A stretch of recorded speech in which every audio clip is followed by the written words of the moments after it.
အားလုံးပဲမင်္ဂလာပါရှင်မိမ့်မက်ကိုကျမ်းမာရေးနဲ့ပတ်သက်ပြီးအမျိုးသမီးတိုင်းကြုံတွေ့ရတဲ့အဖြစ်အများဆုံးပြဿနာအချက်၉ချက်ကိုဒီဗီဒီယိုမှာပြောပြပေးသွားမှာဖြစ်ပါတယ်။နံပါတ်1အဖူအပိန်တွေထွက်ခြင်းမိမကိုမှာအဖူလေးတွေဒါမှမဟုတ်အသားဖောင်းတာလေးတွေပေါ်လာရင်တိတ်တော်စိုးရင်စရာမရှိပါဘူး။ရင်နွေးလေးနဲ့ဆေးကြောပေးတာကအကောင်းဆုံးပါပဲ။ဒါပေမဲ့နာကျင်လာပြီဆိုရင်တော့ပိုးဝင်တာဖြစ်နိုင်လို့ဆရာဝန်နဲ့တွားပြဖို့လိုအပ်ပါလိမ့်မယ်။နံပါတ်2အနံ့အသက်မကောင်းခြင်းပုံမှန်မဟုတ်တဲ့အနံ့အသက်တွေထွက်နေပြီဆိုရင်တော့ဆရာဝန်နဲ့တိုင်ပင်ကြည့်သင့်ပါတယ်။တကယ်လို့အနံ့ဆိုးတဲ့အရည်တွေပါဆင်းနေတယ်ဆိုရင်ဘက်တီးရီးယားပိုးဝင်တာဖြစ်နိုင်လို့ပဋိဇီဝဆေးပိုးသက်ဆေးတွေတောက်ဖို့လိုကောင်းလိုနိုင်ပါတယ်။နံပါတ်3ရာသီလာခြင်းမဟုတ်ပဲသွေးဆင်းနေခြင်း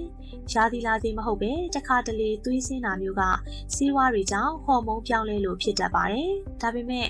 တောက်လျှောက်ကြီးသွေးဆင်းနေမယ်ဆိုရင်တော့ပိုးဝင်တာကိုဝင်ရှိနေတာဒါမှမဟုတ်တအိမ်ကောင်းမှာအလုံးကျိတ်ဖြစ်နေတာတွေဖြစ်နိုင်လို့ဆရာဝန်နဲ့မြင်မြန်သွားပြပေးပါအတူနေပြီးချိန်မှာသွေးဆင်းတာဒါမှမဟုတ်အရည်ဆင်းတာမျိုးတွေတွဲဖြစ်တယ်ဆိုရင်တော့စီးပူညောင်းကြယောဂနဲ့ကလာမိုင်းဒီယာလိုမျိုးလိင်္ဂတဆင့်ကူးစက်တတ်တဲ့ယောဂတွေဖြစ်နိုင်ခြေရှိပါတယ်နံပါတ်4ရှားရံနေခြင်းအဖြူဆင်းတာနဲ့တွဲပြီးရှားရံနေတယ်ဆိုရင်မို့ဒါမှမဟုတ်ဘက်တီးရီးယားဝင်သွားတာဖြစ်နိုင်ပါတယ်ဆေးကုကြည့်လို့မှမသက်သာဘူးဆိုရင်တော့ကိုသုံးနေတဲ့ဆက်ပြအမျိုးသမီးသုံးတန့်စီရင်နဲ့အတွင်းခံတွေနဲ့ဓာတ်မတည့်တာကြောင့်လည်းဖြစ်နိုင်သေးတယ်နော်နံပါတ်5အဖြူစင်းခြင်းလစဉ်ပုံမှန်ဖြူစင်းတာမျိုးကတော့တိတ်ဆိုးရင်စရာမရှိပါဘူးဒါပေမဲ့အစင်းနဲ့အရည်ရဲ့အယောင်အပြည့်အကျဲနဲ့အနံ့အသက်တွေပြောင်းလဲလာပြီဆိုရင်တော့သားဖွားမိရဲ့ဆရာဝန်နဲ့တွားပြတာအကောင်းဆုံးပါပဲနံပါတ်6စီးသွားခြင်းသို့မဟုတ်အတူနေချိန်မှာနာကျင်နေခြင်းဒီလိုနာကျင်တာကရက်အနည်းငယ်ကြာတဲ့အထိမသက်သာဘူးဆိုရင်လိင်္ဂတဆင့်ကူးစက်တတ်တဲ့ယောဂဖြစ်နိုင်လို့ဆရာဝန်ပြကြည့်ပါ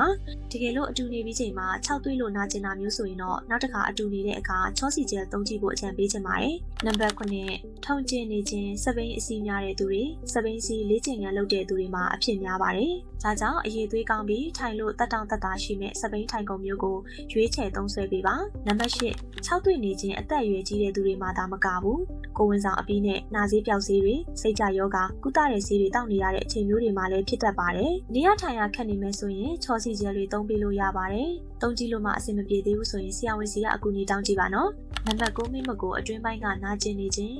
အထူးသဖြင့်အတူနေချိန်မှာအတွင်းပိုင်းကနေနာကျင်နေတယ်ဆိုရင်တားအိမ်မှာသွေးလုံးတီတာဒါမှမဟုတ်တားဥအိမ်မှာအရေးအိတ်တီတာတွေဖြစ်နိုင်ခြေရှိလို့တေချာလေးဂရုစိုက်ပြီးဆရာဝန်နဲ့ပြသဖို့လိုအပ်ပါတယ်ဒါကတော့မိမကိုကျမ်းမာရေးနဲ့ပတ်သက်ပြီးအမျိုးသမီးတိုင်းကြုံတွေ့ရတဲ့အဖြစ်များဆုံးပြဿနာအချက်၉ချက်ကိုပြောပြပေးခဲ့တာပဲဖြစ်ပါတယ်ရှင်